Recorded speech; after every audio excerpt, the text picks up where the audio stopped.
live on a Monday edition. Merely Bo, the Great Z, you're great. The CCMC. We're gonna practice here, kid. Oh, yeah, Look at you. It's Yeah. painted on. It's painted on. Did somebody it's just? like a senior swag pant. It is like a pant. Like, oh my God! Yeah, it's a just little tight here, representing the. Looks good. You wanted a snug fit. You've been putting in the work. Oh, let him breathe. Try. You gonna do all that work. I don't know Let if him I breathe a can little breathe bit. in this thing. It's constricting. It's a Might little be a tough. little constricting. It's a little tough. A little tough. Yeah. How you we're doing, here. man? We're back. How are you? You guys sounded great. Great. You and Chris thank sounded you. great. Thank you. It was a fun listen. Although what was on display wasn't the most fun Not all for the a- time. Not for a great majority of the game. It certainly No, was and not. I think you. This is a kind of. It's kind of in the family of adjustments that we're making as a Browns fan base. Yep. And there was a time when these things would be gone over like the Zapruder film. But when you have a really good roster and you're not playing a gross majority of your roster that is really good and that is going to be people who are going to contribute to a team that you hope can win a division and go chase down a Super Bowl and so forth and so on, this is what the preseason is. Totally. And, yeah, Burrow played a drive down in Cincinnati, and obviously Jordan Love made a hell of a throw, and it was quick and it was out, and so there's some of that that's happening around the league, but we're all kind of trying to figure out our way, and so you got this game that was, you're looking for individual players. Totally. It's exactly kind of what you're who looking for. shines, but like big picture, it just really doesn't matter. No, as Chris Rose said as we went off the air, nobody's going to remember the score of this game in a week. No. And certainly once we're into the season, nobody's going to remember very much about it. But you're right. It's a game. To me, it was, I'll tell you, some things were pretty disappointing to me in this game. And then other things I thought were very good in this game. So it was identifying, we have 90 guys here. Yeah. And we'll tell you about 3 are brand new once again today. Actually, 4 are brand new today. But this is a football team where, you're going to end up probably moving on from 21 to 25 of them. The likelihood, ultimately you have 53 plus 16, so 69. You've got, probably of that 16 on the practice squad, 12 to 14 are probably here right now. Yeah. Or maybe even maybe more. So people are just trying to stay in the program. And I thought that there was at times a little bit of maybe a lack of a sense of urgency amongst some people that were on the field in terms of the level at which they played. I was pretty disappointed with our defense, to be honest with you, up front. I didn't think that, the second half, they just bully balled us. Yeah. They ran it right down our throats, and that's supposed to, you're Siaki Ika. You need to see more there. We'll go through. We should go through, position by position, but on what I saw. But look, what you came away from this game was I came away with. Do you want to say 3 big things? Oh, I like it. I like 3 things. Yeah, I know you do. That's why I settled on the number 3. Normally, I'd be like, here's 12 things. I thought, but I went for. How many you want? You want 100 things? 100? I'll give you 100. Number 1 was DTR looked great.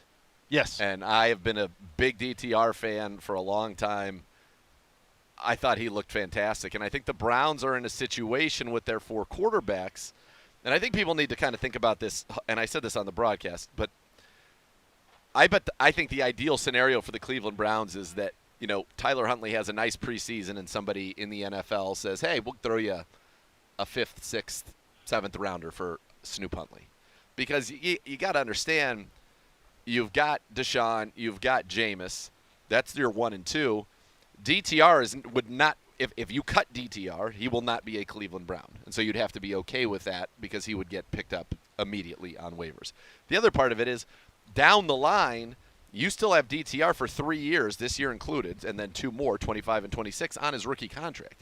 And that's going to be a very valuable thing to be able to have in the 2025 season if he continues to progress at the trajectory that we saw and that this organization believes he can. To be able to have him as a backup quarterback on that rookie contract and necessitate that you only have to carry 2 on your 53 so that you have more flexibility in shaping the overall roster. So I think people need to understand that holistic look at it, and that, Snoop Huntley, you're not going to pay him. I think it would be very difficult. He'd have to be so good, and if he is that good, somebody will offer something for him. Bo. Do you think – so I'm going to make a statement, and I'm going to try to reframe it as a question.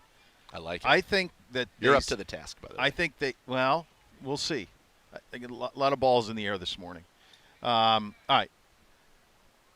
you get an opportunity to they relentlessly pursue improving the Cleveland Browns. You get an opportunity to get someone who has won football games in the NFL, who has been to a Pro Bowl, he comes available. You do it, and then you figure it out later. So I think that's part of it. Then I think the other part Referencing Huntley. Correct. The other part is you had to make sure that DTR was healthy.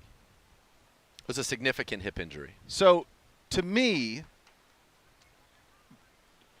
is it fair to say that Snoop Huntley was basically the ultimate insurance policy for the depth of your room? Absolutely. And by the way, he's with wishes that 17 and hopes that 17 is not only back and healthy, but also the long-term guy. Absolutely. Okay. Long-term backup. Did I get that to a question, or did I just make a bunch of statements? But they were all great statements and accurate. And so I think I didn't think I landed the plane all the way. I think you're spot on with that. Yeah. I think that, at the time Huntley was signed, remember DTR didn't return to the field until June. Yeah. It was, I think, a Monday. I want to say it was June 3rd is the date that's in my head, but it was a Monday that he returned to action. So he wasn't available for the beginning parts of OTAs, any of it. So, yeah, it was a significant hip injury that he suffered in that game against the Houston Texans. And so getting him back, and, he goes 14 of 18, 134 yards, made some big-time throws. I thought throws that showed arm strength, and even, I would say, improved arm strength from a year ago. When you're throwing back foot from the far hash to the opposite sideline, that's a big time throw, and he did that on a 3rd and 12. He got to Amari and Brown for 13 yards, and that set up the touchdown. He actually threw a touchdown on the RPO, and he had a couple balls over the middle to thrash his cover 2 beaters right when they bent around the dropping linebackers that are very tight window throws that were on a rope. And Thrash, I thought, did a good job hauling those in. So DTR was probably my big takeaway. Number one, which is a huge development, right? I think it's a big picture. I'm not 3-4 surprised years down the line. by it, but yeah, I think it Dude, could he be. beat Pittsburgh here. Like, he made throws. That's what people. I got some people were really, like, yeah. Come on. One of the main criticisms, or really the only criticism I saw of my broadcast, was that I am very pro DTR. Well, first of all, that was the bright spot on offense in this game. Full stop. Second of all, he beat. To your point. He beat Pittsburgh, leading a game-winning drive to beat the Pittsburgh Steelers in the Jim Donovan return game, which was as emotional as can be, coming off the heels of losing Deshaun Watson for the season that Wednesday. That's the Bootsy Chomps game. Bootsy Chomps. It had it all. That's a big game. Chubb, all of it. Come on. He wins that one, and then when he went to Denver, his last 3 drives that he led as a starting quarterback in the National Football League all produced points. Yeah. Field goal, touchdown. Yeah, he's a nice player. Yeah, I think it is. I thought that was a nice goal. So that was number one. Number 2, it was great to see Cade York just pump that 55-yarder, pump the extra point like it was no big thing. There was someone on the broadcast who said that would have been good from 70. That's an astute That's person. That's what somebody said that. on the broadcast. Probably private school educated, would be my guess. Well, if you noticed. Because then you're doing math. I don't know if it could have hit any higher up the net from 55 yards. The TV angle, you could not, because it's not from where you can see how high it goes through. Because they come in close to Yeah. So, you couldn't see how high it hit. It was very near the top of the upper. Yeah, just Yeah. Murdered. Yeah, so that was cool. That was great to see him. I will say, Cade, the dynamic kickoff, the first one, let's keep it out of the end zone, brother. Didn't he do that the first two? First two, yeah. Yeah, the second one, the guy almost brought it back and then pulled an incredible tiptoe move that I think would have qualified him for the Australian breakdancing team. But he stayed in the end zone, which was incredible. So that was a big one. And your third development. Third development would be I really liked seeing when Mahmoud Diabate and Devin Bush were out there together. Ooh, I like 30. I thought Devin Bush looked great. I mean, folks, when you stand up A.J. Dillon in the hole like that on 3rd and 1, that's a 247-pound monster. Yep. And he just stood him up and pushed him back. He was flying all over the field, 6 tackles. Diabate on that first swing out to Josh Jacobs to close that like he did and make that tackle in space against a guy who led the league in rushing 2 years ago. Yeah. Pro Bowler, All-Pro, was very impressive to me. I thought it was a very, very good job by those 2 linebackers, and that's good to see because that room and Buki Watson looked good too. Now I think he's got a little bit of a quad or something that he's dealing with after the game, but it's pretty clear who your 5 or 6 linebackers will be. And so it was good to see that depth. I think that room all of a sudden, with the way Diabate has developed and with the addition of Devin Bush, and the drafting of Buki Watson, you've got, I think, your best overall linebacking room that you have there. I think the back end of the defense is going to be very interesting what they end up doing. Very interesting. So those are some things to look forward to.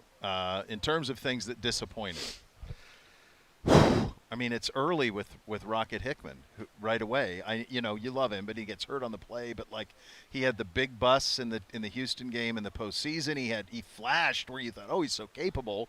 But then they really took advantage of him in the playoff game. And okay, he's an undrafted guy, so like that's part of it. Two things on that. Number one, it honestly is a tough cover for him. So he is, a free safety, and he was basically playing nickel corner. Now, if you want to be a safety in the National Football League, you need to be able to come down at times and play nickel corner and work against a slot fade. Think of Week 1, Grant Delpit against T. Higgins. Yeah. If you have to decide from there. What he did was he was kind of at 10 yards, and then kind of looked like he went for a jam, which was well past the 5-yard window, and missed it. I know. If you're going to put your hands on somebody, you got to get your hands on somebody. You can't miss it. And then that, unfortunately, led to him not getting it done and getting down the field. What's wrong? Nothing. I was trying to bring it up. You just wanted to new credentials. Take a look at it. Oh, there we go. There you go. We're not going to do that. Yeah. Okay. But and then he goes that out was with the disappointing. Injury, and then sure, I think he's going to be fine. I thought, I liked Mike Hall, liked what I saw from him. I thought Isaiah Thomas and Isaiah McGuire had nice games off the edge. Siaki Ika was drafted in the 3rd round a year ago. And it just, I don't know what's going on there. I mean, they were running the ball right up the middle at him. Yeah. And having tremendous success. Yeah. And so you become concerned now because Dalvin, Shelby, Quentin Jefferson, Mike Hall, Mo Hurst are your 5 best defensive tackles right now. Yeah. Chris Williams, by the way, number 98, is playing very well and showing some inside-outside versatility. Will Scarlett dropped on me. He's really transformed his body. I said he's the body transformation guy of the year. Apparently. Scarlett gets into scouting for 6 months, and he's really transformed his body. Yeah, he said he watched him at Kansas City last year, and he looks like a completely different guy. That makes me want to cry. I know. It's the great Scarlett. It's a we beautiful don't see him thing. as much anymore. Now he's quoting us. Yeah, but now he's giving us. Yeah, he's giving us that kind of intel, which is my god, it's dynamic. That is dynamic info. All right, so those are some of the things that certainly jump out positively and negatively. The biggest negative is from an injury standpoint was Luke Whippler. Well, yeah, that was. So that's your the blow that happens there. And in reaction to that, the Browns have traded for the Seahawks, someone we know very well. Nick Harris is coming home. I've already seen him today. Saw him in the cafe. Yeah, amazing. Like he never left. Like it really is. And he's wearing 53. He must have gotten it He's back one of from our Juwan Briggs. So it literally, they bring him out for availability, and the first 3 questions, he's like, "I've been here for 30 minutes, guys. Literally, I've been here for 30 minutes. I don't have answers." I'm not sure they asked him why about the he's at offense? podium. Everybody's like, "What about this? What about that?" He's like, "I've been here for 30 minutes, guys. I literally landed 30 minutes ago." It's great to see him. I mean, he's such a good dude, man. And he's a really good player. And you got to give Andrew Berry credit for swift action because that was going to be a point of great concern. Michael Dunn probably would have ended up as the backup center. He's banged up himself. So this was a great move. You're able to get it. You get Nick Harris and a 7 for a 6. I mean, it seems like a no-brainer to me. Quite frankly, I'm amazed that Seattle was so amenable to it and didn't really try to hold our feet to the fire and say, yeah, no, Nick Harris is ours. But I'm glad they didn't, and so I'm glad we've got Nick Harris back. It was a move that you had to make, and now that just provides so much stability for you in the interior of that offensive line. So that there are thoughts on what we saw in the preseason debut. Coach Stefanski was available Sunday with his press conference. Here's Coach's thoughts on the Packers game and also preparing for the Vikings in those joint practices this week. Like we talked about yesterday, some really good tape for us to sit with the players and learn from offense, defense, special teams. So looking forward to that tomorrow. Then we'll get a good practice in tomorrow. We'll get a good walkthrough lift on Tuesday, and then we'll welcome the Vikings in here Wednesday and Thursday, and then play them on Saturday afternoon. So big week for us, continuing on the process of getting ready for that season. Week one coming, but this is a big part of that, and all of the meetings, the lifts, the practice, you name it, all of it's really really important. But first things first, we got to make some corrections from last night. All right, there you go, Coach from the podium there. Here's the other thing I would say, and it wasn't just in our game, but I kind of noticed it. Now, Olympics were primary. Sure. Our game was primary. It was on the Olympics, and then Olympics went to primary, and then I would keep an eye on the rest of the NFL stuff. Watched a little of the Bengals, a little of the Steelers over the weekend as well. One thing I noticed is we need to get to 18 regular season and 2 preseason pretty quick, because what you're seeing is a lot of empty seats. And I think what you're seeing is the fan is smarter than it's ever been, and they know that the product that they're getting in these games, it's a tough sell for the general fan. It is. Like, we're junkies, so we're looking at guys in the third and fourth quarter running routes or how they're shedding blocks, that type of stuff. But, like, for the average fan, you're not really seeing anybody. And with all these joint practices that are happening this week 2 is going to be even worse around the league. Yeah. I mean, you're not going to see anybody. It's not a. It's not a great product. My words, it's not a great product. Because I think the switch from 4 to 3 changed everybody's attitude with it. And nobody knows how to do it, and then the advent of these joint practices exacerbates it. Give luminaries in the house. Luminaries in the house. Oh, the largest Big luminary in Gibby's world. is I already saw it. in the All-time house. luminary. The for radar Gibby. was on 5 minutes ago when you opened the show. He's 2 steps ahead of you, 3 I steps bet ahead of today. the service. Good. He's God bless. well- Now, tomorrow I can't make aware. promises, but now Well, dialed in. the Gibby Oh, is man. locked. Yep. Man, that bodes well for the 2024 season. I I'd think say. this is a great sign. I think it's a. I'll I don't follow know- up with you and break on that. I don't know that Well, I've ever seen this luminary out of the elements. Me neither. First time in the wild, This feels like it feels right? like Have you ever seen it? Never in the wild. No. No. Always on home turf. feels like in a very short time we've seen 2 of the biggest signs we will see that this season is headed in the right direction. I agree. Yeah. I think it fares very well. There's no doubt. Going forward.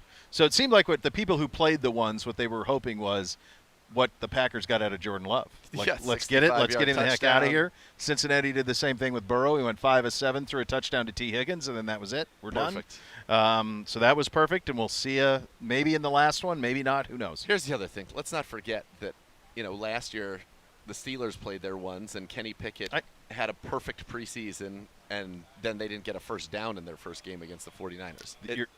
You're exacerbating my point. That it's just not, for the top of the roster, it's just not that important. No, and it doesn't really carry over. It's never been like, No. oh, man, I've had a great preseason. The preseason, and I think our broadcast, and I thought Chris did a great job, our producer Jonathan Siegel did a great job, is for you to get a little bit of at times there were some things I was able to get on the telestrator and do a little bit of scheme breakdown. But for the most part, it's about who are these guys that have a chance to play for the Cleveland Browns this year? Who are the guys that maybe can shine so bright that they earn a role, make the 53, or stay in the program on the practice squad? Yeah. That's really – and please, let's not lose anybody. Luke Whippler goes down, much like Nick Harris had gone down a few years prior in Jacksonville. Yeah. And so you're just trying to avoid those things. I wonder if we're going to get to a point where they just won't even have preseason games. I hope so. It'll just be like college football where you just go. The season started. Let's go. You practiced, and now here's the season. This is the biggest, and that's what I mean. Where the NFL will adjust to it. The biggest thing is that in a bygone era, the preseason games were required because guys were getting into shape. Yep. You were spending training camp. It was to get into shape. These guys come in, and you probably want it maybe here or there, a little bit better here or there, but by and large, these guys come in. They train year round. They're pretty ready to go. Like you get the conditioning stuff, and then you're rolling. And so you just don't need these games on the top end of it. So I do think you're headed in a situation where that could be the case, where you just go, let's play the 18 regular seasons and forget the preseason game and go from there. We'll see. Lots to get to. The guys are starting to make their way out here. Corey Bjorquez, by the way, was mid-season form. to the surprise of no one. So we'll get, I see him out here putting some balls around as the guys starting to trickle their way out. Coach will be at the podium when we come back. Those are your hot topics of the day, presented by University Hospitals, official healthcare partner of your Cleveland Browns. You're listening to Cleveland Browns Daily on 850 ESPN Cleveland.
Boost your game day this season with the Ballybet Sportsbook app. Place your first bet, $50 or more. You'll get $150 back in bonus bets. Ballybet, official sports betting partner of your Cleveland Browns.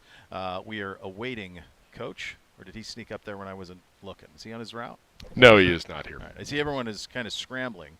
Okay, but they're in anticipation, so we'll have Coach here momentarily. We did have a transaction today that was announced. We have signed Brandon Boyer Randall, Fayon Hicks, and Chase Williams. We've waived Vincent Gray, Marcus Haynes, and Rex Sunahara, who that was, we just talked about that Friday. Rex came in. Is he the Rocky River guy? Bay Village, Bay High School. Yeah, and got to come in, long snapped, got to play in Cleveland Brown Stadium. That was really cool, and I thought he did a fine job. I never noticed any bad snaps, but I guess that means Charlie Hewlett is good to go, and you don't need him. The Browns have also terminated the contract of John Kelly Jr. I am disappointed in this because there will be no Donovan singing at some point in the preseason. I love that. Yeah. K-E-double-L-Y. Listen, you hey, got to take care of it. Hey, come on. Fumble. Come on. By the way, Stefanski said his kids love John Kelly, so they were probably a little disappointment in the coach's home as well. But can't put the ball on the ground. Yeah. Turnovers were so bad last year. We gave the ball away more than any team in the league practically, led the league in interceptions. And so ball security and then being ball aware on defense, those are two things they preach. I wonder if that is a signal that Naheem Hines will be back from the PUP list soon, because you've got Aiden Robbins, you got Pierre, you got Jerome Ford, you got Deontay Foreman is ready to play as well. That would, I think, two of those things have to be in play, and then also you got to take care of the football. But There you go. for John Kelly, it's tough. Been on the practice squad for 4 seasons. Like at some point, right? It's either it's going to happen or not, and It's tough. funny too because when he has played and he doesn't put the ball on the ground, He's very capable. He's a preseason stud. He is. Like he's very capable Yeah. of being And he was a very well-liked guy serviceable. here. I will yeah, say that. for A sure. very It's- well-liked guy. It's just one of those things too, where like you have to understand when you are at that end of it, and I know that they do. These guys all know their mortality is Sure. is a sneeze the wrong way away, and I think what you put that type of pressure on yourself, and you try to be perfect, and you understand that your opportunities are limited, and you try to make the most of them, and sometimes that pressure can be overpowering on a guy. Totally. Certainly too. We're just, if I'm not perfect, I'm not making this team, but yet in your heart of hearts you're capable. Yep. So it's a tricky spot. But he's been really good in the preseason here through the years. I would agree. The guys starting to matriculate their way out here. Do we want to have a little chat as we await Coach on the stadium stuff over the last 3 or 4 days? A lot of people weighing in. I mean, I'm more than happy to. I'm more than happy. I think it might even be a little bit of a longer discussion. I was going to say, Is that do a we need longer to put that? Well, I wonder. out I mean, of we're just here. producing the show on the air. I just wonder. Here, let me just say this, and then we can get into the longer part of it. The minutia of this. There's going to be a lot, and there's going to be a lot of back and Minutia, forth. posturing. Yes, yeah. It's like a long-term contract negotiation. Here's what, and this will be kind of my opening thesis, and then when we have more time, we can talk about it more thoroughly. Yeah. Like, I understand logically the city of Cleveland wanting to keep the Browns in Cleveland, and that tax money stays in the city of Cleveland, that you do have those 10 to 12 events a year that are in the city of Cleveland. I understand that. The unfortunate part is the stadium that the Browns currently play in was built hastily. Yes. It has problems. You are constantly throwing money at it, and the idea of throwing $500 million is like, it's called throwing good money after bad. John It Cooper doesn't told me solve once. the problem. The former Ohio State coach told me this. I was looking at houses in this neighborhood in Central Ohio, Upper Arlington, where they have a bunch of really old houses, like houses built in the 1800s. And he said, "You buy an old house, you're buying an old house." That's right. And what he meant was, you're never going to fix it. It's got bones that are 120 years old. And the same thing was just said by Gene Smith, the outgoing athletic director at Ohio State, in regard to the Woody Hayes Athletic Center, which is, at the time when it was built, was a kind of the state-of-the-art thing. But it's 30 years old, and it's not state-of-the-art anymore. And he said you can only put so much lipstick on a pig. Well, here's the other thing. Because of the haste with which that stadium was erected in 1999, it never was state of the art. Normally, if That's when true. you make a Yeah. new stadium, Right. the newest stadium is the most state of the art stadium in the league, and then Yeah. each one comes after that, and they keep progressing. That stadium, brand new, wasn't even in the top half of the league. No, So it no. certainly isn't all these years later. And even if you were to do a renovation down there, this issue that we have right now, you're just kicking that down the road and also pouring money into something right now. Guess what? In the future, you'll spend all that money there, and it will be more expensive to then build a dome or whatever state-of-the-art facility you want to build. I think there are a couple. So the city's part, I do understand that, but I also think that people are being short-sighted in the fact that, let's say the stadium is gone and that area gets developed properly, the North Shore of Cleveland, and you actually have things that are generating tax revenue every single day, commerce, hotels, Yeah. restaurants, all of it, Housing. businesses, housing, all of it down there. And you could. So I think that there's a short-sightedness there. I don't understand. This one, somebody give me the logical argument for the county, because it's staying in Cuyahoga County. And I don't know any business or any entity. It is basically, at the end of the day, it is somewhat of a business where they would say, you know what? Instead of having a $4 billion brand new project in my county, I'd rather have a $500 million project renovating something that's already been there. You said it, brother. So if somebody has the No, I'm with logic, you. we'll get No, it. I don't- Coach I don't- Stefanski's coming to the There he podium, is. and so He looks people can good. digest Looks good. it, and we'll go from there. Here's Coach. You guys are down.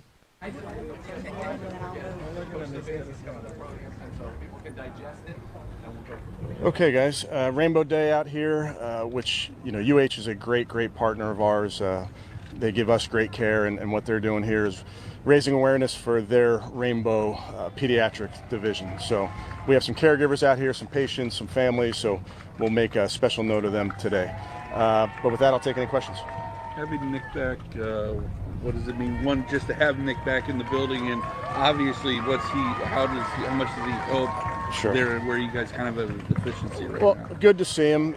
There's guys that come in and play for you and work with you and give you everything they got, and Nick was one of those guys. When he leaves, you wish him well, but you don't love to lose a guy like Nick, just from what he means in the locker room as well. And then with the injury to Luke, it just I know Andrew worked pretty quickly on that one and get a guy in here that as coaches we know well, obviously his teammates know him well, and we'll get him up to speed on some of the new things. Kevin, was there anyone you mentioned yesterday, maybe you have some updates, was there anyone that got hurt Saturday outside of Luke that you're concerned about mixing some time here now? You'd have to help me. Who specifically? Starting with Ronnie? Yeah, I'll say this. For everybody, we'll work through these. Some will be day-to-day. Ronnie won't be out there today, but they'll all kind of rehab appropriately. What about David Bell? Will he be out there today? Won't be out there today. Took a good shot there. So we'll hold him out probably for a week or two. Did it happen on that Tillman pass interference? I think so. Yeah, maybe it was the first one, the one before that, the third down before that. And also maybe that one as well. Kevin, with Nick, I know that there's a comfort level with being in the building, but you guys changed offensive line coaches and changed the system a little bit. Like, how much learning does he have to do at this point? It's some. Obviously, I'll let Nick can probably answer that better in about 2 days. He's very smart. He'll pick it up, no problem. What does it say? Go ahead. With David being out for a week or two, he was having a really nice camp. I know he's Mr. Reliable for you guys. Do you expect that? I mean, he already made a pretty strong case for himself, and he'll pick right back up? Without a doubt. And this is part of it, Mary Kay. You don't like to see injuries, whether they're long-term, short-term, whatever they are. But he'll continue to rehab, and we'll get him out here sooner than later. Kevin, last week we asked you about a play that Emerson made on Johnny Judy here on the side, and you mentioned that you texted him, and that led him telling us that he has a really good memory. He was beaten on that play last year, and that's how he made the right play. So what have you seen in that aspect of this game? Yeah, he's a very cerebral young man. He certainly works at this. He studies, so I'm not surprised at all to know that he felt that route prior. So a young player that I think I like to see. I like to watch how he prepares. Like to watch how he works. And that's just a young player taking the next step in your game is really studying and understanding your opponent. Kevin, you got the joint practices obviously coming up this week. From a coaching standpoint, joint practices versus preseason, do you guys feel like you can get as much, if not more, done in those than you do in a preseason game? I do, and I like that you can have controlled settings. I like that both sides can feel confident that their quarterbacks are going to stay upright. And I like that you can script practice and get a bunch of different situations, whether it be third down, 2 minute, what have you. If for us, sometimes you go through a game and you don't get a 2 minute per se, or the 3rd and 3 doesn't show up for you, those type of things. So it allows us to really get intentional work, if you will. Kevin, the joint practice thing's becoming more prevalent around the NFL. I know it's something that you really believe in. When you guys have your off-season meetings amongst the head coaches at the league level, do you guys talk about maybe trying to revamp the preseason so it's more productive for you guys as a team, as individual teams and coaches? Not necessarily to that extent, Daryl. Obviously, you talk a lot about different things that you do, and certainly joint practices are one of those things. And talk to different coaches which week they like to do them and why. So you certainly talk about those things, but in terms of how the preseason is structured, that's not something that I really discuss with the other coaches. You've never done 2 of them in the same. Yeah, right. You're against that? I like week 2, just philosophically. We feel like week 1, you're still in your installation schedule. Week 3, we like to treat as a regular season schedule. So week 2 is really the kind of the perfect time that I think to get some work done. What do you get out of a preseason game that you don't get out of a joint practice? Why both? Well, the game's on the schedule, so we got to play the game. And then we like to bring the team in here for a couple days and get good work at those drills like we talked about. We'll be able to do one-on-one drills. We'll be able to do the kickoff drill, those type of things that allow you to do it in a controlled setting. Could you potentially get more out of either subtracting a preseason game and another joint practice, or just jiggering that schedule in any way? Good question. I know that's something that has come up with preseason games.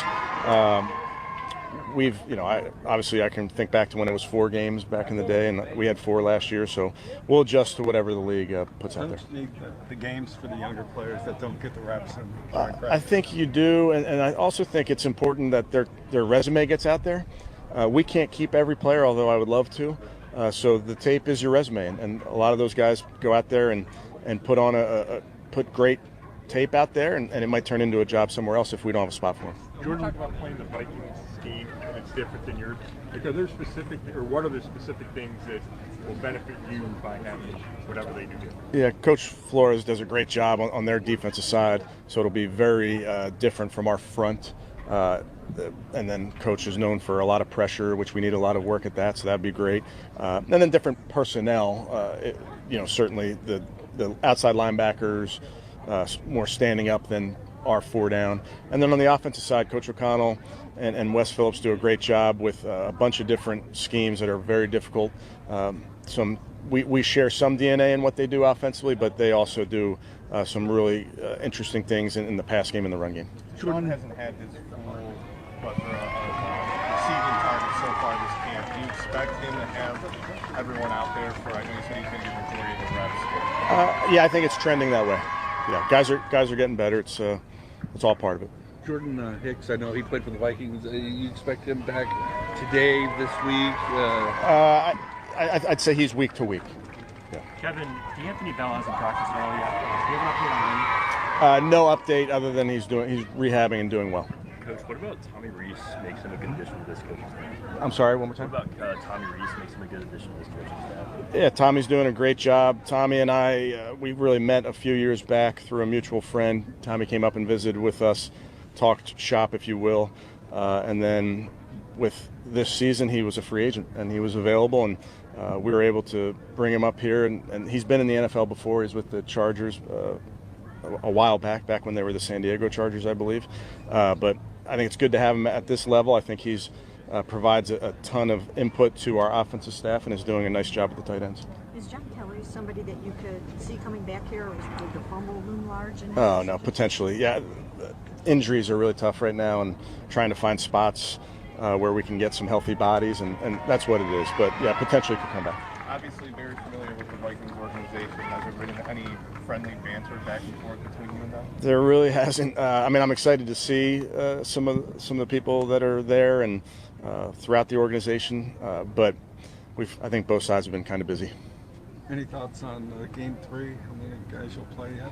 Not looking that far ahead, I would assume. I'll stick with that answer. I like that, Tony. Not looking that far ahead. But would the joint practices play into what you do, or do you know what you're going to do? We have a plan.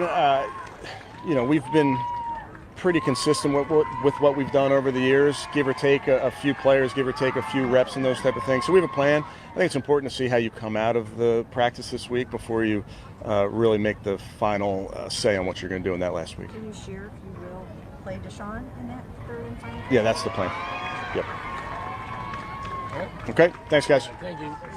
You're up. All right, there you go. Coach from the podium. And from the podium is presented by Vivid Seats. Purchase your official fan experience package today for the ultimate game day experience. There you go. David Bell out a couple of weeks, and so that's, I suppose, the headline from that one. He looked good in that game. Obviously had a nice catch on a third down to pick up a first, and then That was Negated. Then the other one was an absurd call. I mean, we got to The watch mesh. it back on the replay. The mesh, yeah, you like that? I dropped a little mesh in there. It's very exciting. It's a great play in man. It's a wonderful man beater. It's a great man beater. Yeah. I'm gonna have to get some plays from you. My passing game on the college football is Bush. Oh, I got tons of plays. Bush League. They were all on display at the Greenbrier. Ask Jordan. You got some plays? I got some plays. Yeah, I got. By the way, the birthday boy today. Oh, happy birthday. Oh, How old? Very good. The great Shay. What a treat. 28. I love Oh it. my God. That is great. Good I don't know if I was sober on my birthday at 28. Well, he's working. Again, I don't know if I was sober on my birthday at 28. Midday. Midday. The day's young for him. There's still time. There's still time. Plenty of time. Beautiful day. Yeah. By the way, is it possible that we're just not going to have August? And we're just going to have September and August? Yeah. I mean, this is September. This is not August.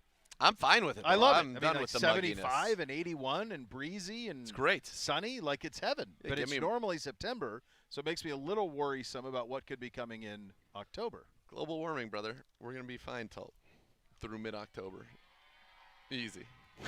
I'm going to be through mid-October. When did you just turn into my dad? Who, anytime there's anything weather-wise, he just goes global warming. I go, do you even know what that means? It's going That's to be what I say warmer. to him. Do you know what that warmer. means? Well, it means it's going to be warmer. Well, you've had a month and a half of 30 below, so I don't know if that's the case. Well, it doesn't reach everywhere.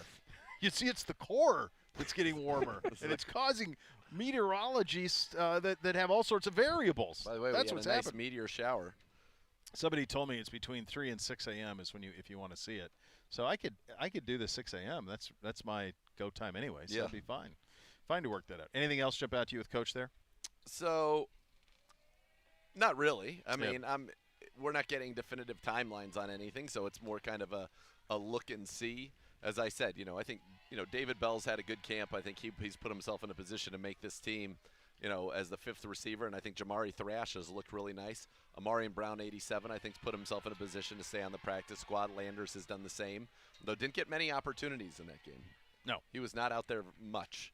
So hopefully we'll get to see a little bit more of him as Dewan Jones is just so much bigger than everybody. It's amazing. He really is. As he makes his way out. Yeah, not a whole lot there from Coach. Obviously, my number one focus is going to be when do I see Jed Wills, when do I see Jack Conklin, and if I see Jack Conklin before I see Jed Wills, is Jack Conklin working at left tackle?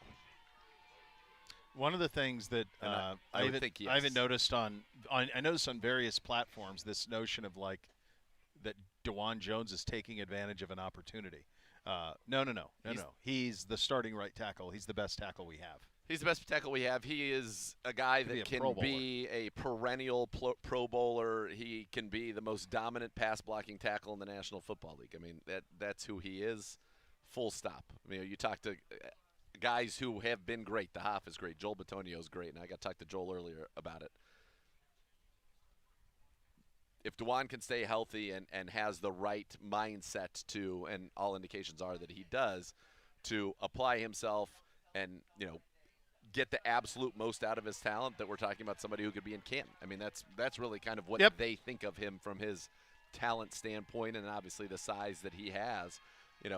He can handle anybody in a pass blocking situation. You want to see him get a little bit more physical in the ground game, use that size a little bit, but he is by far and away our best tackle. Yep. Right and now. So was before injuries. And was before, yes, no doubt. Get your Cleveland Browns single game tickets now for all the great matchups at Cleveland Browns Stadium. Visit clevelandbrowns.com/tickets. Call 440-891-5050 to purchase today. We'll go around the league as our players continue to matriculate out here for today's training camp practice. It is open to the public, and we've got some fans out here, some young kids out here welcoming onto the field as well. So it's a festive day here in Berea. You listen to Cleveland Browns Daily, brought to you by Ballybet, sports betting partner, your Cleveland Browns, now live in Ohio on 850 ESPN Cleveland.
Does your furry friend have what it takes to beat out the competition? Enter the Dog Dash Sweepstakes presented by Milkbone for a chance to have your pup compete in the annual halftime dog races. Visit clevelandbrowns.com/milkbone to enter and check out more from Milkbone at your local grocer or pet supply store. As we go around the sports world, NFL stuff first. Andy Reid saying Hollywood Brown hospitalized due to a sternoclavicular joint dislocation. Scary. Wow. Yeah, very scary. He'll miss the start of the regular season. Certainly seems like that, to say the least, but hospitalized is scary. Obviously, he was somebody that, along with the drafting of Xavier Worthy, they are counting on. Speed, right? Speed, that was that speed, danger. Speed. Yeah, and he's got a lot of it. So there's that. Still nothing on Brandon Ayuk. No deal there on that front, but it looks like inching closer back with the Niners. Which is kind what of where I believe we had that last week. That's what we said. It was trending for and trending towards. As Zadarius Smith comes out, was able to do some running today, and hopefully we'll see him back. But, that's a guy I talked to in the cafe today. I said, man, you had me worried. He goes, shoot, I was worried. I thought I really busted my knee up, and so it's a best-case scenario for him. Shelby Harris looks like we'll be returning to practice today. He's got his helmet, so that's nice. Have you seen Zadarius here in the now second 2 seasons? This will be his second season. Have you ever seen him without a smile? He's pure joy and always so happy to see you. Yeah, he really is. Such a positive influence, man, in the room. Like he's just always got a smile on his face. He's obviously incredibly accomplished, and everybody feeds off of it. It's really cool to see. So that's with Z back, and then Shelby Harris. So that's nice to see that. On that side of things, the 49ers and Saints have canceled their joint practices due to the Niners not having enough players.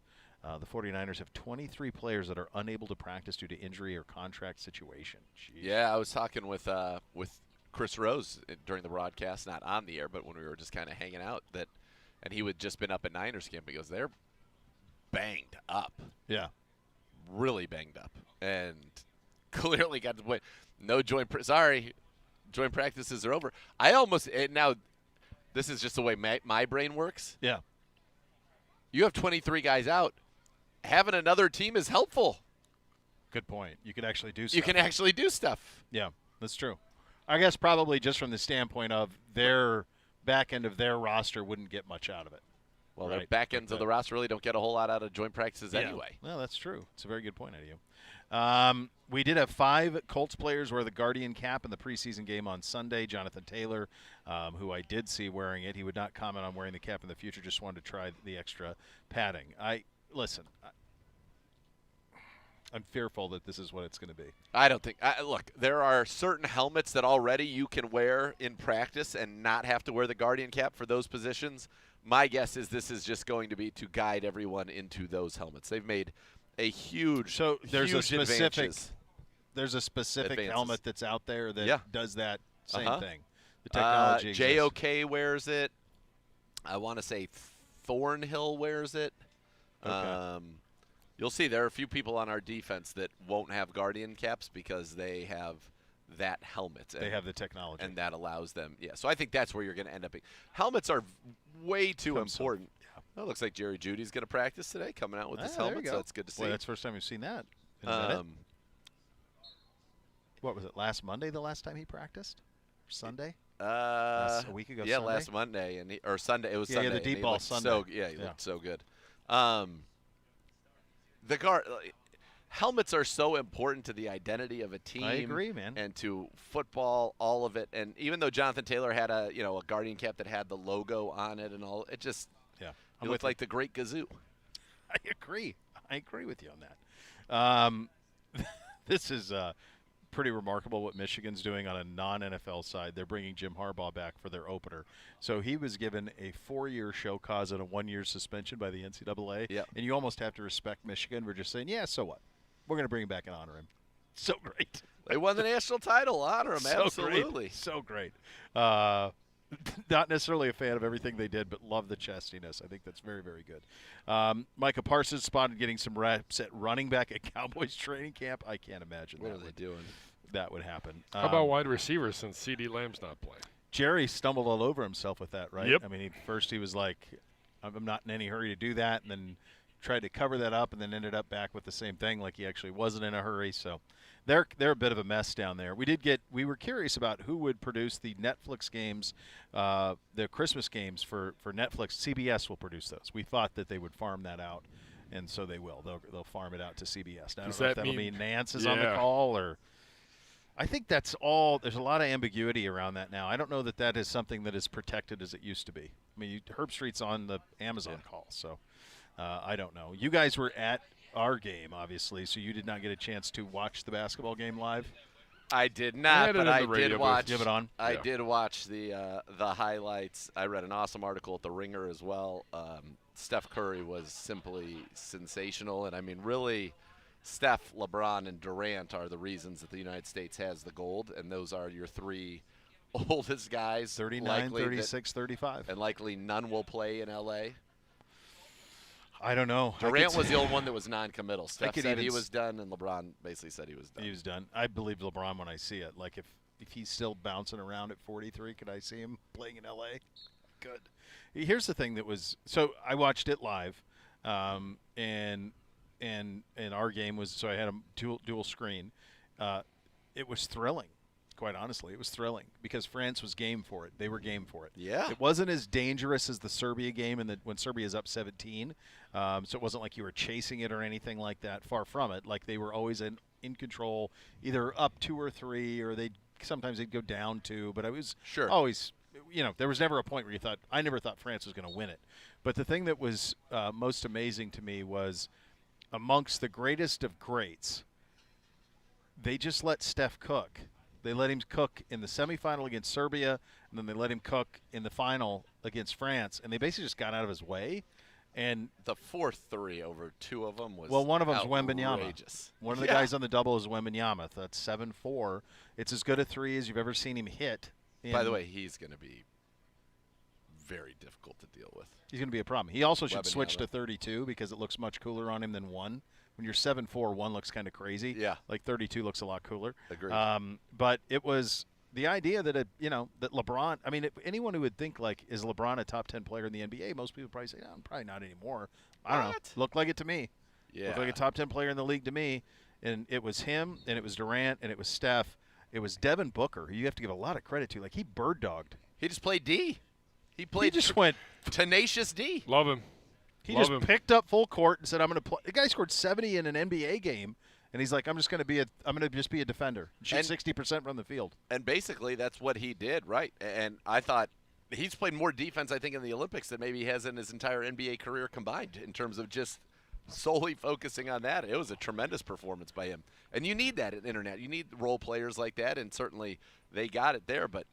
Man, it also speaks to the quality of basketball being played around the world. Yeah, it's not like this wasn't a podunk bad NBA team, but the days of the Dream Team just completely blasting everybody, players around the world are significantly better, and even those that aren't in the NFL kind of feels like there are NBA. I'm sorry, it feels like there are more people that we saw in the Olympics that are not in the NBA that probably should be on a roster on some of those European teams. Dwayne Wade's had made a great point at the end. Who, by the way, I thought he was great on the broadcast. He did a good job. He was really good. Is that a little tease of what's to come there? I hope so. Eagle and I think him and Noah Eagle were really good together.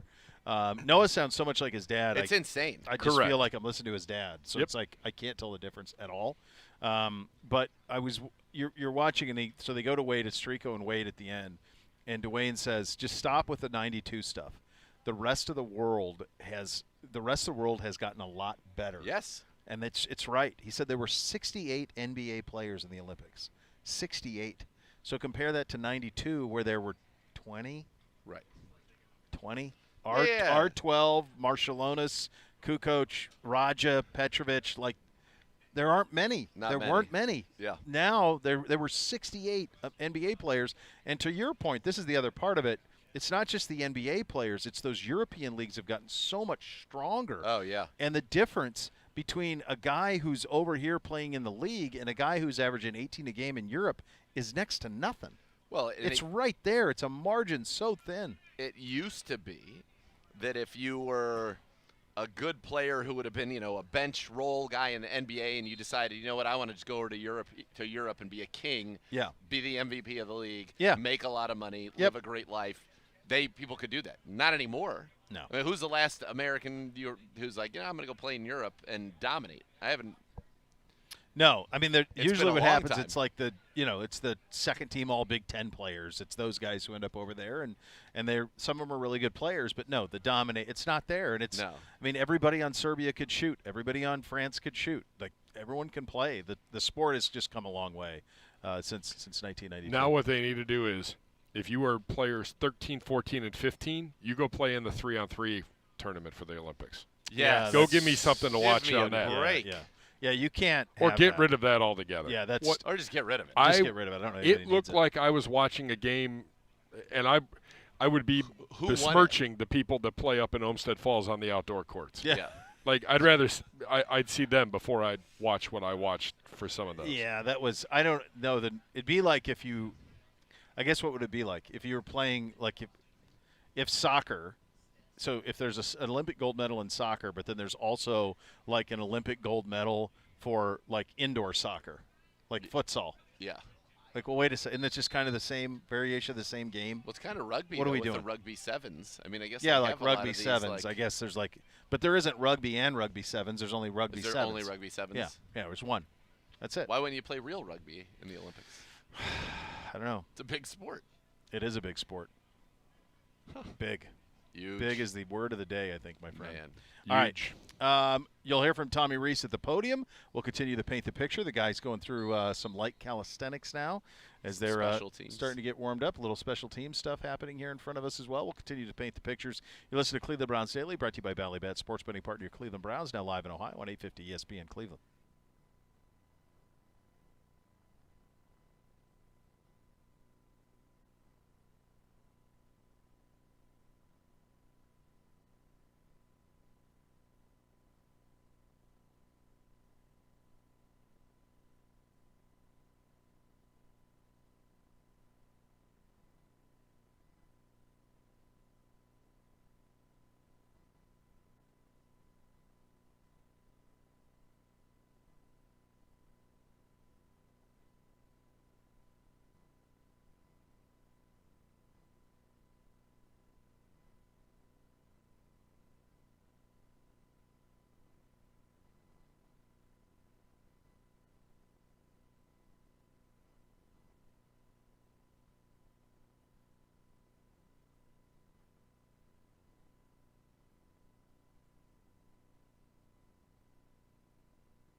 Car, truck, or motorcycle accident cause your AJ, call the injury lawyers at 100 Elk, Ohio for a free case review. Elk & Elk is a proud partner of your Cleveland Browns as the Browns are practicing out here at the Cross Country Mortgage campus.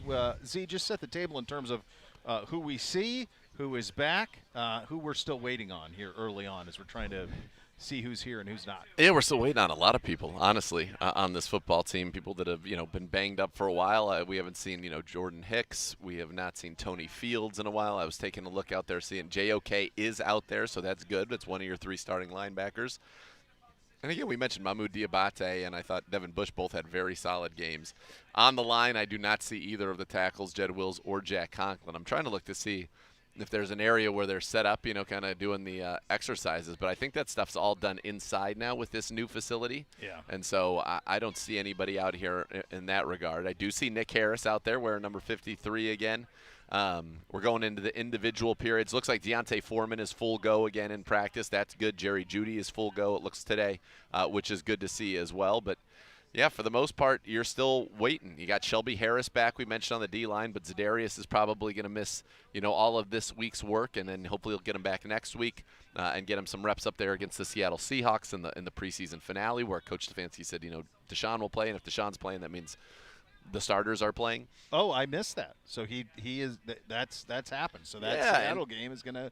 Thank God you guys are flying there and taking that in live. Yeah, and that's kind of the pattern, right? Yeah. And the second preseason game is all about the joint practices, so the starters weren't going to play there. You got some starters, some work in week 1, but then the one actual dress rehearsal, and for Kevin Stefanski is that final one. And we saw that in Kansas City last year, and we'll see that in Seattle again this year. So that's pretty much that's it, really, from that standpoint. But, yeah, you want to get these guys back here. Again, tackle to me is the most important one. Juan Thornhill, who didn't play in the game, he's out here again today. So you're getting healthier in certain places. But, in that safety room, for example, you have your top 3, but you don't have Hickman or Bell practicing today. Yeah. In the linebacker room, you don't have 2 of the top 3. And I'm pretty sure Buki Watson is also not practicing today after he got a little bit dinged up in that game. David Bell, we know, is down. But for the most part, we're getting closer to, the guys that we really need out there. And Jordan Hicks is a guy who doesn't need reps. Darius is a guy who doesn't need reps at this point in their careers. You want to get Jed Wills out here. You want to get Jack Conklin out here. But you're starting to get to a point where you feel a little bit better about how things are going. Good to see Jerry Jeudy out here. Yes. Good to see Shelby Harris out here. Very. So there are some things that are certainly trending in the right direction. One of the guys who has made an instant impact and has turned heads is not necessarily a player, but rather a coach. New tight end coach Tommy Reese. Let's go from the podium, presented by Vivid Seats. Purchase your official fan experience package today for the ultimate game day. Here is new tight ends coach Tommy Reese.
there's a level of expectation with how we execute, but really we try to hold that same expectation no matter what the drill is, whether it's the ones, the twos, the threes, preseason, regular season, playoff, doesn't really matter. We're going to hold our guys to the same level of expectation and standard, and that doesn't deviate regardless of who we're playing, if it's against ourselves or an opponent or in a game or in a practice. What do you see from Tyler and Dorian on what's happening? Look, I had my hands full with the tight end, so that's up to Kev and Doris, and I thought our quarterback 30 makes some plays, and it's our job to help protect them.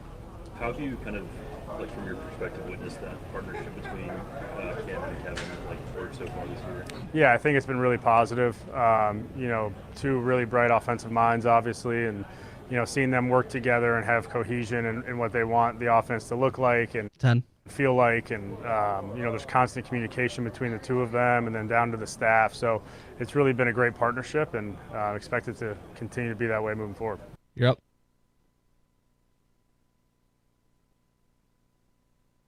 Impressive, I know, to a lot of the staff and everybody around the operation.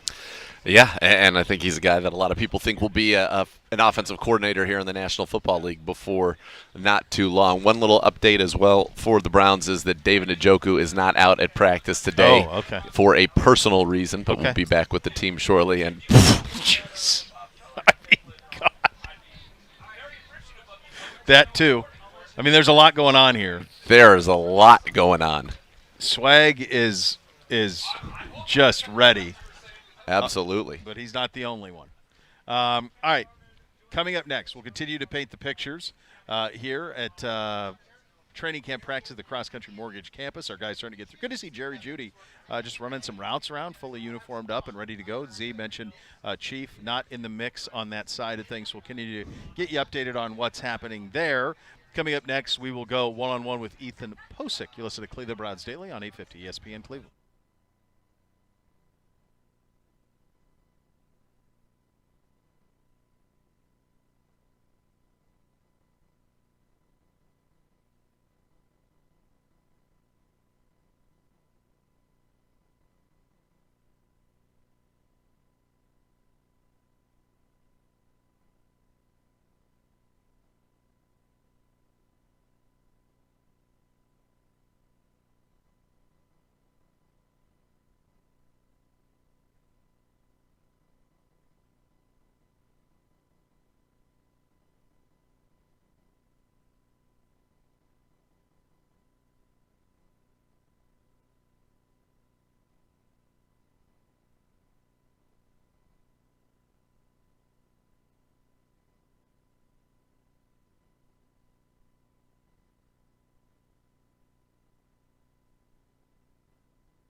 Back to Cleveland Browns Daily, brought to you by Ballybet, a sports betting partner of your Cleveland Browns. Time now to be joined by a friend of the program, Browns center Ethan Posick. Ethan, great to see you, man. How you doing?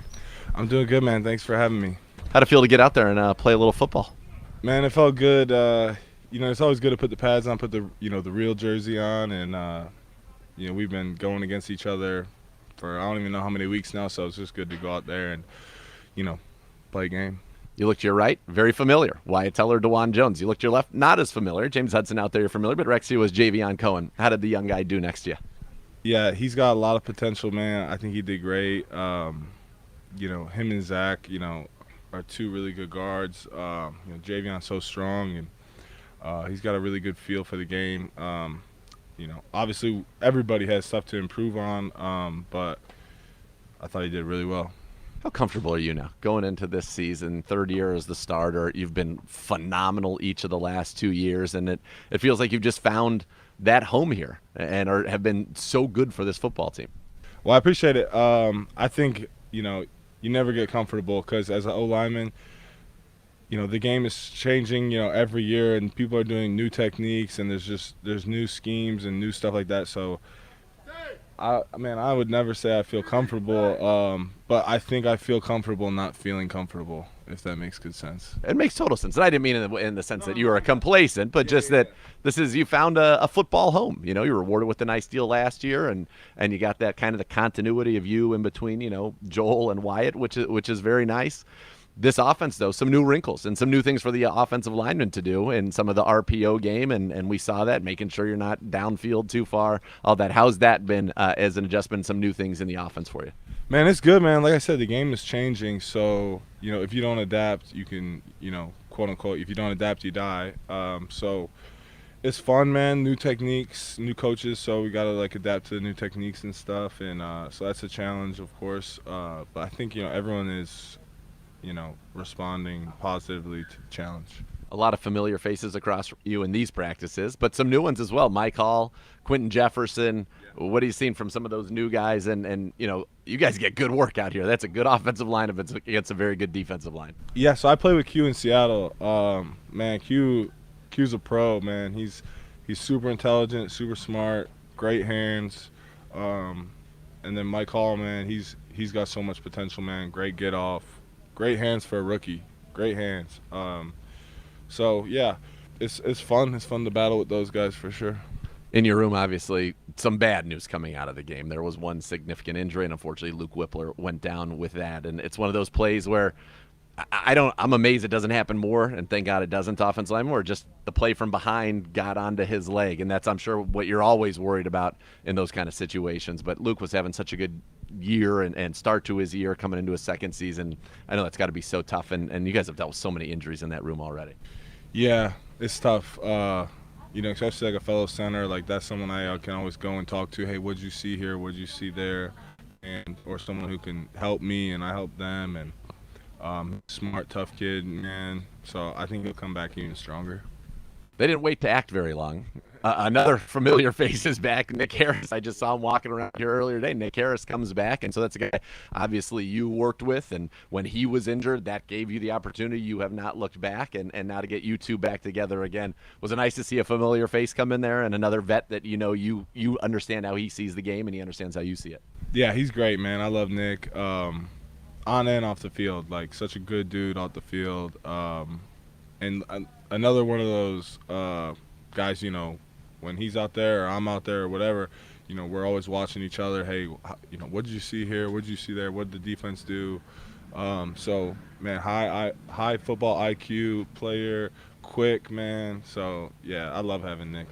Joint practice coming up, and that for you is probably, and Joel and Wyatt and everybody in that first team offense, probably the most work you'll get between now and September the 8th against the Dallas Cowboys. What do you like about these joint practices, and what are you looking forward to, getting to go through maybe some of the situations and not going against the Browns, a different front as well, all of the challenges that presents? Yeah, the big thing I would say is just the competitive nature. It doesn't matter which NFL team, all 32 are competitive, and Vikings are a great team, so just that competitive spirit is always fun. It's probably fun to go against not the Browns anymore. Yeah, it's gonna be fun. And you know what? It's good for us as players because you go against someone, you kind of get used to going against them. It's a new challenge. It's a new, well, maybe they saw something that the person you're going against doesn't see, and it's just a new environment. So it's really good. All right, as a guy who played for the Seahawks for a long time to start their career, are you the one person that's okay with the fact that we're going to Seattle for the third preseason game to go out there and perhaps see some familiar faces? I'll definitely say hello to some people after the game and stuff. It's a long way to go for 30. Yeah, but if you had some favorite restaurants or you'd be like, all right, I'm here for 2 nights to see what we can do. Yeah, but when I'm in football mode, man, I'm in football mode, so I'm locked in, man. It's always fun to get out there in preseason and play some ball.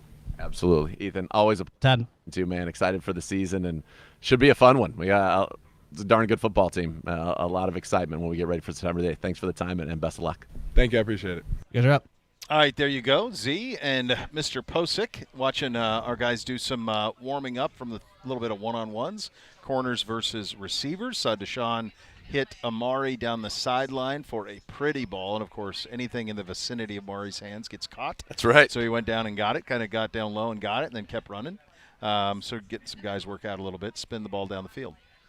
Yeah, and you like these one-on-ones. Obviously, they favor the offense. They know where they're going, and it should be something you see good there. And you see Mike Woods running a corner route over Justin Hardy. Ball slightly underthrown from Jameis there. Had a good run. How about the pregame out of him, out of Jameis? Was that Jameis or Snoop on that one? I think the pregame speech? I think that was Snoop on the throw. Was it on the? Yeah, it was here's on Deshaun on the other side. Hitting. And that is a dart to Amari and William. Amari and Brown is having a nice camp. He's a guy that I think will end up on this Cleveland Browns practice squad. They like him. The coaches like him. The front office likes him. He's been very, very effective so far. Deshaun again over the middle. That one Trey Welch got it. Brady Breeze able to dislodge it after the catch was all initially made.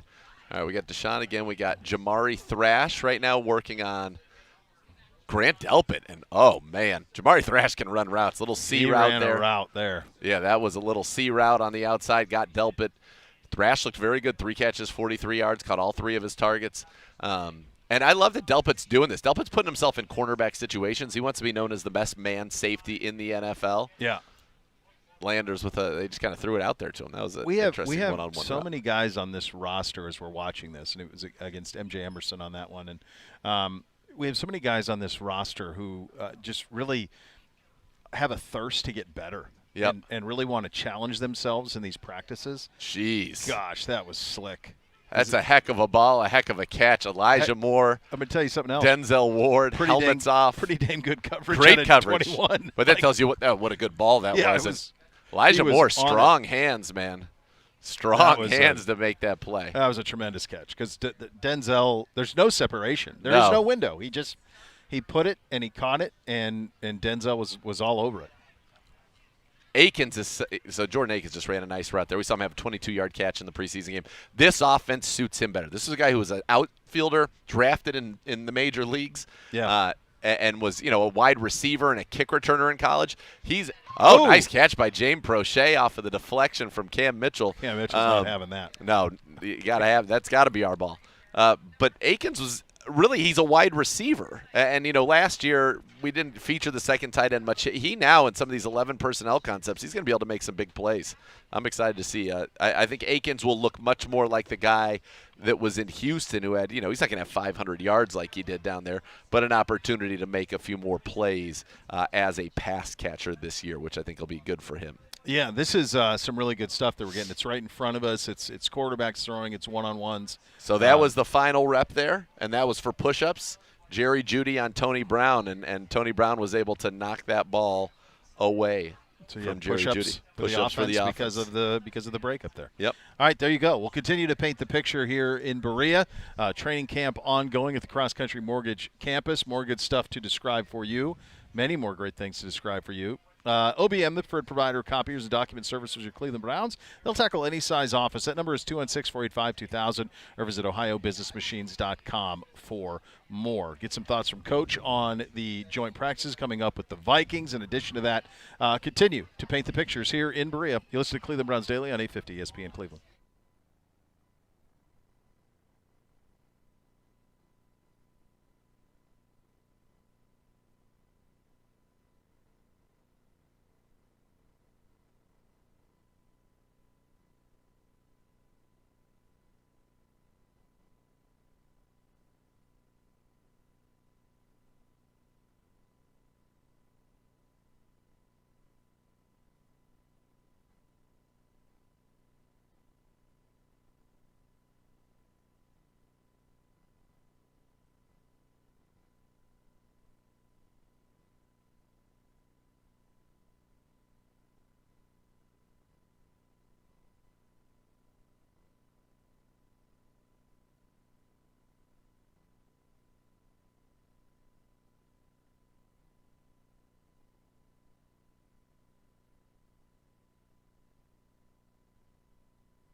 Bo here for my great friends at Jim Beam. What do sports and Jim Beam have in common? Both are better when enjoyed with others. So grab a bottle, gather your friends, enjoy the game, because with Jim Beam, you come as fans and you leave as family. Kentucky Straight Bourbon Whiskey, 40% alcohol by volume. Copyright 2024, James B. Beam Distilling Company, Claremont, Kentucky. Drink smart. Some breaking news from Jordan Schultz says Jets All-Pro pass rusher Hassan Reddick, who is holding out, has informed the team he wants to be traded per multiple sources. Let's not forget that he was traded to the Jets by the Eagles, has not reported to anything there, and is now asking them to trade him. So how about that? Yeah. How about that? How about that? There is, this is the time of year when that happens. This is something that's happening around the league. There's a lot of these guys who are holding in, yep, who are at practice, but they're not really doing anything. So that's happening quite a bit around the league as guys try to get the proper, kind of thread the needle on the proper compensation that makes everybody happy. And it feels like, in just watching that Hard Knocks episode from last week with the DJ Moore thing, like it felt like it must be really tough to get to a point where you can both shake hands, because he didn't seem like as thrilled as I think that normally you would be. Yeah. It was like, I just imagine that there's a lot of acrimony to get to that point where, okay, finally, let's shake hands on a deal. Yeah. Because he was not, like, overjoyed. I'm like, well, you said you felt like it almost was, like, staged as a result of it. I did think it was, yeah. I exactly. It almost seemed like, are we sure? Are we sure about that, kids? Are we sure? So we have some 11 on 11 down at the far end here, Dr. Z. Let's see what we got going on. We got a little offense and here defense we go. here. Yeah, Here's our ones. There we go. Wet your beak on that. Watch yourself with your cord. Yeah, there we go. Gosh, big Joel Batonio pulling out there. Pulling around Pierre Strong with a nice little burst. Trying to see if I can figure out who's at left tackle. He looked good on the kick return. Yeah, he's got real nice acceleration. Same. I've been. Is it a? It is James Hudson. Yeah, it's James Hudson. Yeah. So earlier when Ifedi was doing this, because Hudson was doing some special teams drills. Yeah. So it's Hudson Batonio on the left, Posick, then Wyatt and Dwan on the right. There you go. Big deep ball here. Oh, MJ Emerson picks off all over it on that one. And that's called pressure burst pipes, as Miles Garrett and Obo Karanko were basically hitting him when he chucked that one up there. Stay away from the quarterback, though. It's just practice. But MJ Emerson, coming off career-high 4 interceptions last year, led the team, 14 passes defensed as well. He's such a good player. And I really hope that by the end of this year, he gets his due. Feels like it's coming. Spent the year living with, this summer offseason, living with Denzel Ward. Under the same roof, getting those good habits down, and I think I think he will be a Pro Bowler at the end of this year. He is a really talented guy. A little bit of a rollout pass there. Misdirection out to Ricci, and on that particular play, after the pass rush got to Deshaun Watson, leading that interception, actually, Hakeem Adeniji, number 74, went in at left tackle, and Hudson came out. So Hudson already starting to lose some of those first-team reps, and he gave up a sack in the game on Thursday night when they got Jameis Winston, and it's been a struggle for him. And do you see Jed out there anywhere? Like, I know that the rehab stuff is happening inside now, but yes, I do. He and Jack Conklin are actually standing right next to each other. Oh, Conklin's in his jersey, Jed's in a black hoodie. Nice little run again by Pierre Strong. He's got good bursts, man. He hits a hole. And I'm a fan of Pierre Strong's. Yeah. Let it be known. Let it be. I think it is so. I think it is known at this point, to be honest with you. Yeah. Knows how you feel about him. You've been pretty consistent with him a lot. He hits the hole hard and accelerates through, and he's got that good burst. He's got that real good burst. So now Jameis is in with the second team, and we're going with the guards are Cohen and Zinter, and it looks like Jermaine Ifedi at left tackle and Roy Mbedeka at right tackle. Still easing Nick Harris, but he's been here for a couple of hours, so I don't think he's going to get any team reps today. But maybe he will. We'll see. With Jameis under center, he's got Amari and Brown. He's got Deontay Foreman behind him in the backfield. Yeah, it's funny on that pick by MJ Emerson that Deshaun threw. you mentioned when you watch on TV, you're just seeing the interception. Like, let's just say that happened in an actual game. What you miss is that Elijah Moore actually on the double move at the end of it had gotten a step, and if Deshaun were able to plant and throw it, you had a chance. Yeah. It's just that he had Miles and Obo at his feet, and at that point you're throwing off your back foot, and that's what leads to that is an underthrow and an interception. Well, that's what they talk about. It's the ultimate team game, right? You need all 11 people to do their job. The receiver can run the right route. The play caller can call up the right play. The quarterback can see it and identify it. Yeah. And if one guy misses a block, then the play is dead as Jameis scrambles out. It's Treat Welch over the middle of the field for about 5 yards there. But that's why they say that, and it is true. Now, Akeem Adeniji slides back in. Here comes back into the mix here at the right tackle position for Mbedeka. So they're moving around on the lines quite a bit, and I think they're just looking for some answers. Now, Mbedeka is part of the International Pathways program from Nigeria, number 6'1". He's 6'8". He never played football in high school or college. Wow, isn't that something, man? It's wild, and out there we kind of spotlighted him in the game, and then the first two, it just not a whole lot. This is one of those things where 95 can't be in with this operation right now. Well, this is Texas A&M on Texas A&M right here. Yeah, that's not. And that would have been a sack. Nice catch by Cedric Tillman on the sideline. What is Miles doing in with? He's the only one. Yeah. He just went well, he's out there with, let's see, the line is quarterback. Him, Mo, Quentin Jefferson. So maybe he's with the starting D line right now. And then Obo's just the in there front. Too. Just the front is the one front. Yeah. There you go. Well, the one front without Zadarius or Dalvin. Yeah. Healthy one front. The healthy one front. Yep. Yeah, this is tough sledding for the yeah, that offensive line, that's real tough sledding. Oh. That's doomed. Oh, that good ball out of Snoop though. Very nice ball, but he had already been literally grabbed around the waist by Quentin Jefferson, so I'm pretty sure we'll call that one a sack there. And that's been one of the themes out here. And what yes, what disappointed me, and now granted, that group wasn't playing. We didn't see them much at all. We didn't see Miles at all. You didn't see Obo much at all. I mean, if you go into the snap counts, you really didn't see any of those guys that you really wanted to see. So defensively, in terms of the snaps on that defensive line, you had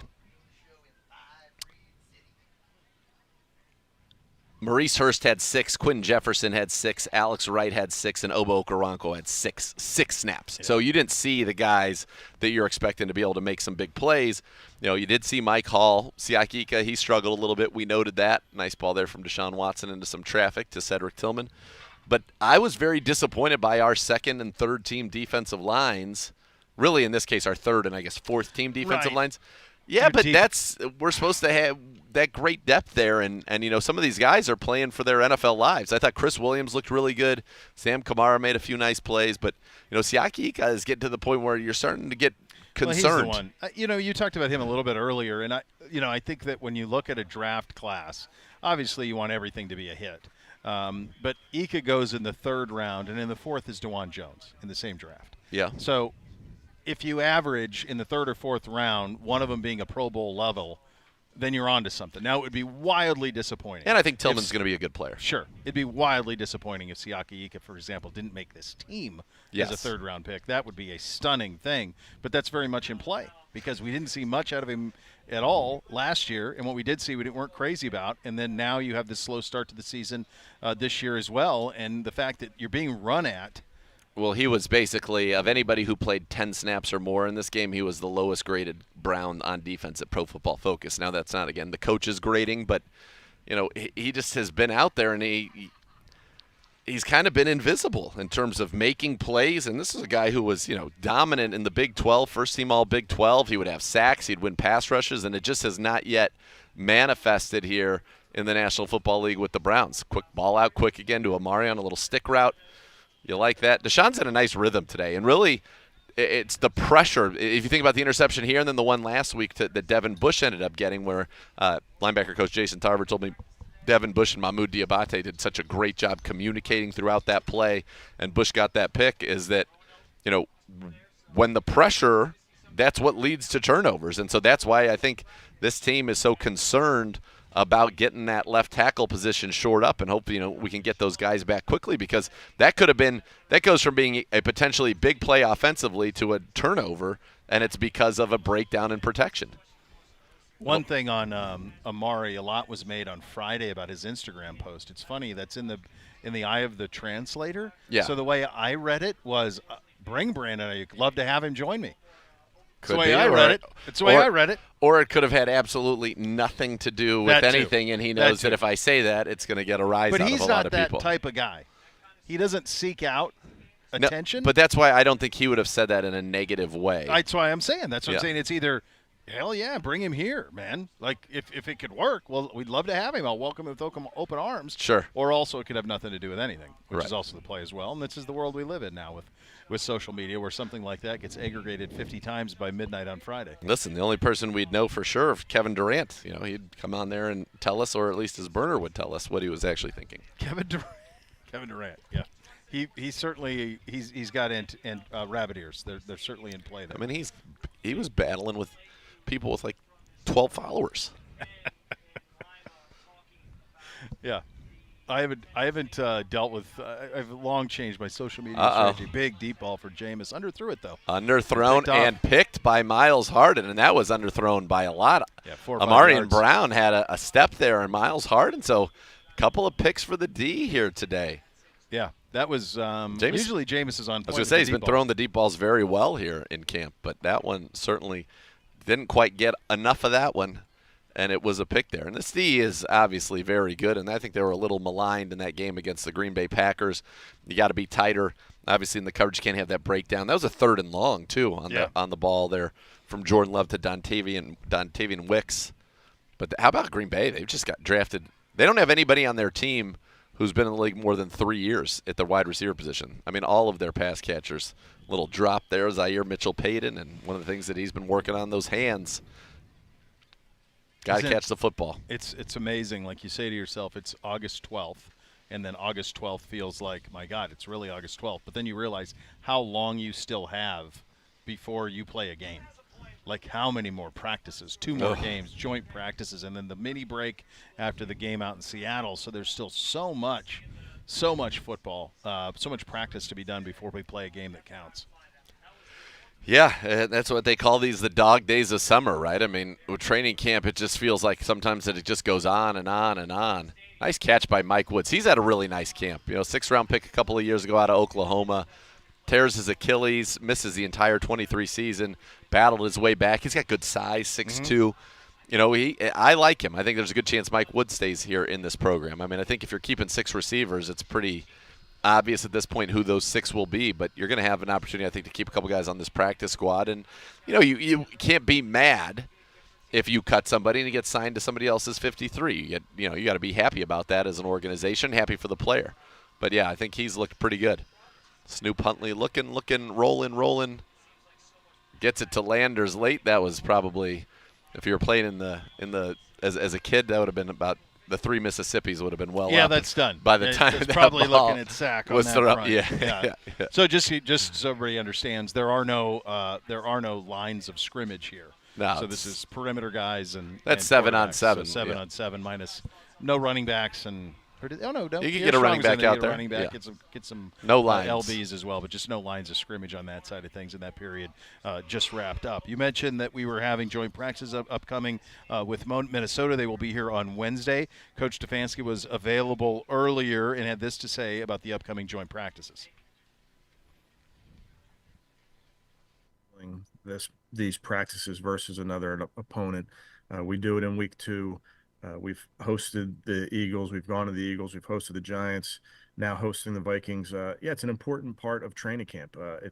And I made mention of that last night with our players. We're very much in training camp, and this week is going to be hard. It's going to be physical. It's going to tax you mentally, physically, those type of things. It's going to allow us to go up against a different scheme. Really, what they do offensively and defensively are different than what we do. We'll obviously also get work with their special teams. So going up against a different scheme for a couple days where you can get really good, solid work in against a good football team, a well-coached football team, it's very important to getting this team ready for week 1. And those will commence on Wednesday. We're going to take a quick time out as the guys are breaking out here for practice. You're listening to Cleveland Browns Daily on 850 ESPN Cleveland.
If a car, truck, or motorcycle accident caused you injury, call the injury lawyers at 1-800-ELK, Ohio for your case review. Elk & Elk's proud partner of your Cleveland Browns. As we're back out here getting a little bit of work in, some special teams work taking place out here at the Cross Country Mortgage Campus. We've seen a week of the new kickoff rule.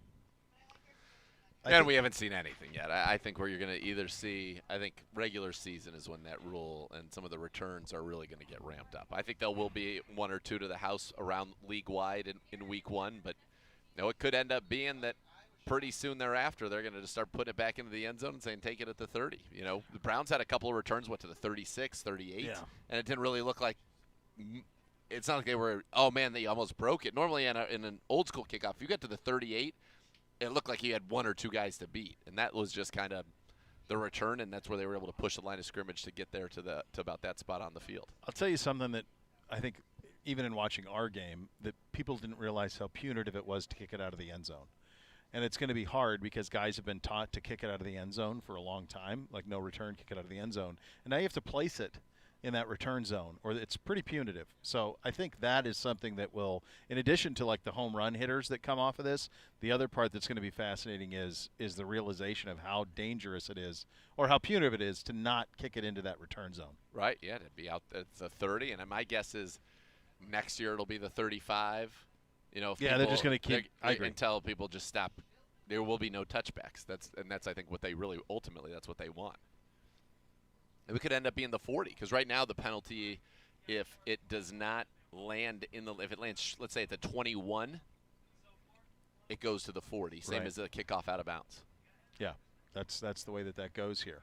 Hopefully get a little bit more. I see JOK out there. Yeah, it's all special teams. All special teams right now. So that's how practice is going to go. Listen, it was fun to be able to see some one-on-one stuff, some 11-on-11, get to see some of the work with those receivers and corners. And just, again, kind of one of the themes of camp has been, you know, that defensive line, which is, and I know that's why you were disappointed with what you saw on Saturday because you've been so dominant out here. Yeah. And it didn't wasn't get quite to that level. And we didn't have a sack. No. We didn't have a defensive line sack at all. No. So just to give you an idea of the schedule for the week, you will. We are here today for training camp, and then there will be the players are off tomorrow. We'll be back here, of course, doing the program, and then Wednesday, Thursday, those are going to be must-listen, kids, because that is Vikings here. That is that's about everything you'd want. That's the best work, and quite honestly, we better dominate that team because that's a team in transition, and so especially on the lines of scrimmage, there better be pretty good domination out of the orange and I brown. couldn't agree more. It's these are barometers. These are measuring sticks, and this is a measuring stick. You need to be better than them. It needs to be clear that the Cleveland Browns are a better football team than the Minnesota Vikings in those two joint practices. And if we're not, you know, that will be the first kind of red flag headed into this season. The Browns have a better roster. They've got more talent. Of course, there's some supremely talented players on the Vikings like Justin Jefferson. But the Browns should be better than that football team. They should be. Goldhammer's here. I see Kev here. Is this still the next level, or is this RBS in the afternoon? This is RBS in the afternoon. RBS in the afternoon. Good to see you guys, and they're here, and they're right to our right, and they'll join you guys coming up next. Thanks for listening, everybody. Cleveland Browns Daily, 850 ESPN Cleveland.